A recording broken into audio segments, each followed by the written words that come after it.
Hola, buenos días. Soy Jorge Ortiz Otelo. Soy historiador, capitán de fragata en retiro de la Armada. Eh, Mi educación por el lado naval pues es la clásica de todo oficial de marina, es decir, estudié en la escuela naval, luego me califiqué como infante marina, seguí mis cursos en la escuela de guerra naval. Y simultáneamente, siendo un oficial de marina, mi interés por la historia me llevó a estudiar la carrera en la Universidad Católica, y la Armada me envió a hacer un curso de especialización en el Queen Mary College en la Universidad de Londres, eh, un curso sobre historia marítima imperial británica, que fue realmente una experiencia maravillosa. Y luego de eso pasé a la Universidad de St. Andrews en Escocia, donde inicié mis estudios doctorales en historia marítima. Me tomaron bastante tiempo, porque bueno, el estudio de esa época, bajo el esquema británico o escocés, era un año de estudio formal, y luego un tiempo para escribir la tesis. Pero yo regresé al servicio y estuve pues, cumpliendo mis funciones como oficial de marina, lo que me dilató la presentación y la sustentación de la tesis. Pero, como todo en esta vida, finalmente me doctoré, y cuando ya me había retirado del servicio naval, y estuve trabajando en estos ámbitos de la historia desde esa época.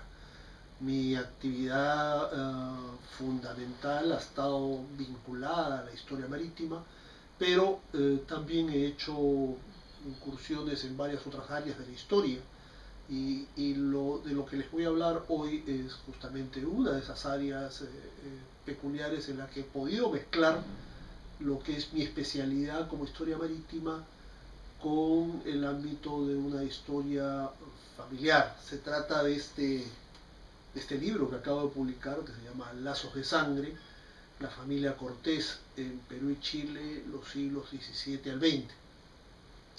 ¿Y por qué digo que esto se vincula? Porque este personaje que vemos acá al medio es el contraalmirante Eugenio Cortés de Azúa. Hace casi 4 décadas, cuando en los años 70 investigaba para lo que fue mi primer libro, que es una historia de la educación naval en el Perú, encontré que entre 1830 y 1834 habíamos tenido como director del colegio militar, que incluía a la Academia Naval, a este caballero. Y me llamó la atención el hecho de que había nacido en Chile.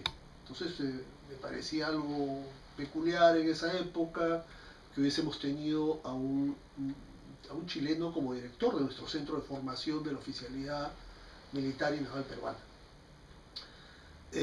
Pasó el tiempo y en algún momento me tropecé con un trabajo de Vicuña Maquena sobre, se llamaba el presbítero de Caracas, que era sobre el tío de este caballero, el José Cortés Madariaga, que había sido uno de los personajes más importantes de la Revolución de Caracas del año 1810. Y ahí encontré que la documentación personal de Eugenio Cortés de Azúa se encontraba en el Archivo Nacional de Chile. Y fui a Chile y logré microfilmar esa documentación, y era una mina de oro. Era su correspondencia personal desde que tenía 11 años de edad. Y con muchísima información sobre él, sobre su familia. Y, y en torno a eso, bueno, comencé a investigar a este caballero, y eventualmente me invitaron a dar una conferencia sobre él en Santiago, y, y lo hice. Y había sido una vida pues sumamente intensa. Muy joven entra al servicio de la Armada Española, la mayor parte de su tiempo lo pasa destinado acá, en el apostadero naval del Callao. Eh, Se va a casar acá, va a formar familia acá. Él es nieto de un trujillano, padre de peruanos, abuelo de peruanos, y finalmente nacionalizado peruano. Pero su vida es más curiosa aún, ¿no? Forma parte de esta división naval española que en 1804 es capturada frente a las costas portuguesas. y de la que hoy día sabemos un poco algo por el tema de los tesoros de la fragata Mercedes. Pues él estuvo ahí, fue prisionero en Londres, eventualmente estuvo en España, estuvo en Madrid cuando ocurrió los levantamientos del 2 de mayo, fue comisionado, uno de los comisionados a América por la Junta de Sevilla para convencer a los gobiernos de estas tierras de que debían someterse a la Junta.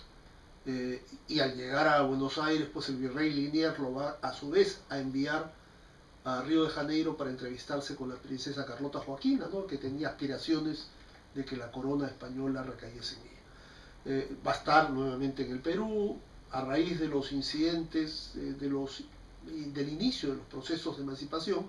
Él se torna sospechoso a los ojos de Abascal y eventualmente, tras una serie de vicisitudes, va a ser el segundo comandante de una de las dos fragatas que logran salir del Callao y que terminan en Acapulco en 1821.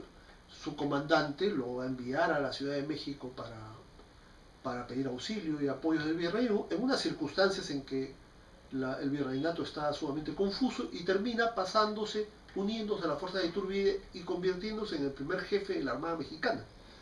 Y va a pasar varios años en este proceso y finalmente retorna al Perú, donde está su familia, y es ahí donde lo encuentro pues como director del Colegio Naval Militar.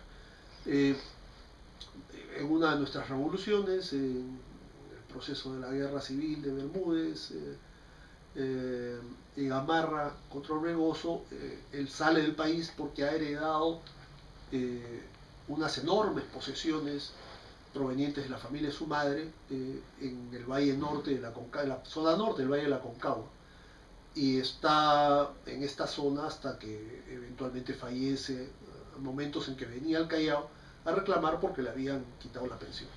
Pero bueno, entonces este personaje me llamó mucho la atención, y a raíz de eso comencé pues a indagar un poco más sobre el tema de su familia, y como les decía, encontré pues que su abuelo era trujillano, que sus hijos son peruanos, los nietos son peruanos.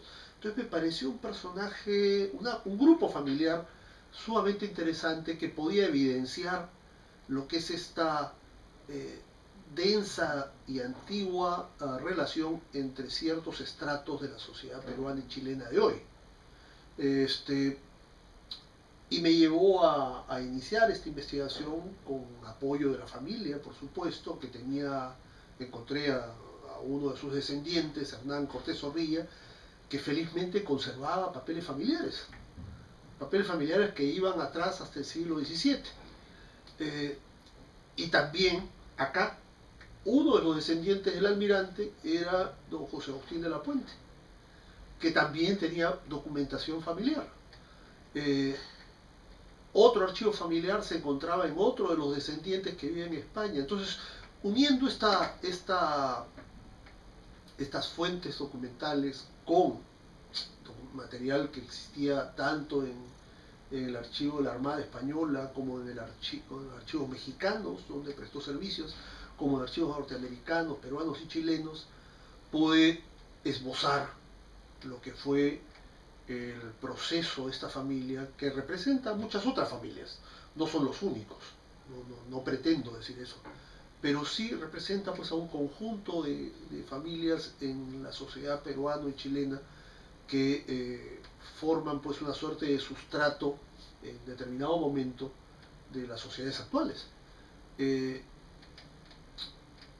Y esto, bueno, en fin, no voy a contar los pormenores del libro. No trata de ser una obra de genealogía, aunque uso la genealogía porque si no es imposible entenderlo, pero lo que trato de hacer en este trabajo es mostrar lo que es el desarrollo de nuestras sociedades a través de este grupo familiar. Desde el primero, que sale de Extremadura a mediados del siglo XVII y que se asienta acá en el Callao como soldado de la compañía de marina que sirve en la guarnición del Callao, y que eventualmente se va a desplazar a la zona de Huaura, va a tener algunos hijos por ahí, se casa con una limeña. La siguiente generación, que se ubica en esencia en la zona norte del país, en la zona de Trujillo, y una tercera, uno de ellos se casa con una señora Cartavio, ¿no? Y está vinculada además con otro grupo familiar muy importante que van a ser los Lavalle, ¿no? De hecho, Cristina Macedo ha trabajado pues, el tema de José Antonio Lavalle Cortés, uno de los mercaderes más importantes de la segunda mitad del siglo XVIII. Uno de los hijos de este Cortés, de uno de los Cortés Cartavio, es el que va a pasar a Chile, va a ser fundador de Copiapó y va a involucrarse en el tema del comercio, va a adquirir varias propiedades entre 3 haciendas, entre Concón y Viña del Mar, va a tener almacenes en Valparaíso y eventualmente pues va a fundar una familia local, ¿no? Se entronca con una familia madariaga que es muy importante, que tiene vinculaciones desde los momentos más tempranos de la presencia española en el Valle Central y, digamos, tiene varios hijos, algunos de los cuales, pues, como decía, se vinculan al clero y otro de ellos va a ser el padre del almirante Cortés, ¿no? Sobre Cortés sobre Eugenio Cortés y Azúa ya mencioné algunas cosas. Va a tener un hijo hombre, Felipe Eugenio, que va a ser importante también, dicho sea de paso, va a ser una de las 10 fortunas más grandes de Chile. Y va a tener una serie de actividades económicas, pero profundamente vinculado al Perú. Va a ser compadre de Domingo Nieto, va a velar por la esposa y los hijos de Domingo Nieto luego de que él fallece, va a ser diputado peruano, va a estar involucrado en la política nuestra y eventualmente viajando a Chile, por supuesto, porque finalmente su mayor patrimonio se encuentra allá, ¿no? Se casa con una trujillana, va a tener, el primer hijo nace en Guayaquil porque está deportado juntamente con Nieto en determinados momentos, pero es peruano. El segundo nace aquí en Lima y la menor va a nacer finalmente en Valparaíso. Estos hijos van eventualmente a entrar en posesión de las tierras que tenían y van a estar allá durante la Guerra del Pacífico. Entonces, es un proceso curioso en el que vemos como un grupo familiar pues, que se ubica en ambos lados. Ya decía que una de las hijas del almirante se casa con José Agustín de la Puente y da origen pues, a otra rama familiar acá sumamente importante.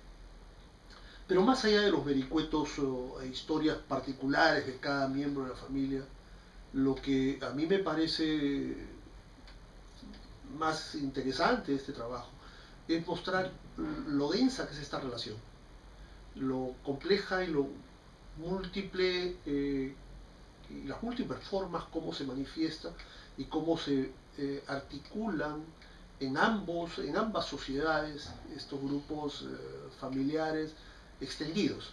Son una suerte pues de ayllu español, ¿no? Un tema mucho más complejo, con vinculaciones como los Lavalle a finales del siglo XVIII con los descendientes de los Cortés, con vinculaciones de ambos lados, con miembros de la familia de ambos lados, combatiendo, obviamente unos por los chilenos y otros por los peruanos durante la Guerra del Pacífico, pero manteniendo correspondencia.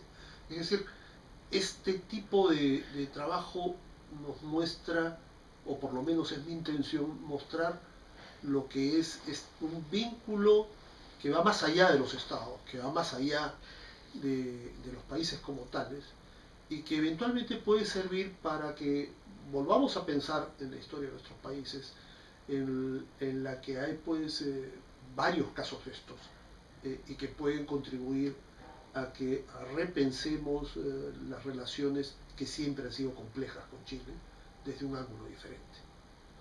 Eso es lo que quería contarles respecto a esto. Esto abre una serie de otras cosas, ¿no? Por supuesto, como toda investigación, vamos encontrando temas en el camino que pueden ser materia de otros trabajos. Uno de los temas que, por ejemplo, a mí me ha llamado la atención es la disputa que tiene este Cortés Cartavio, que es propietario de estas haciendas entre Concón y Valparaíso, con los pescadores, porque los pescadores se asientan en la orilla Entonces hay un debate ahí hasta dónde se pueden asentar, hay una serie de pleitos, y lo mismo debe haberse producido acá. Y yo no conozco trabajo alguno que haya visto esta parte en particular. Yo algo he trabajado sobre el tema de la pesca, y en el caso nuestro se mantuvo pues esto en manos de las comunidades aborígenes hasta mediados del siglo XIX, hasta la segunda mitad del siglo XIX. Pero también deben haberse producido este tipo de conflictos. Ese es uno de los temas que a mí me llama la atención, ¿no? Otro de los temas que me llama la atención ahí es las vinculaciones económicas que existen, por ejemplo, en la contrata que van a tener para abastecer a Juan Fernández, ¿no? Y bueno, hay una serie de otros elementos que se podrían encontrar y que de alguna manera trato de presentar como una beta o varias betas abiertas para quienes deseen compenetrarse en ese campo. Bueno, pues muchas gracias y espero que lo lean. Ok, ¿cuánto me toca?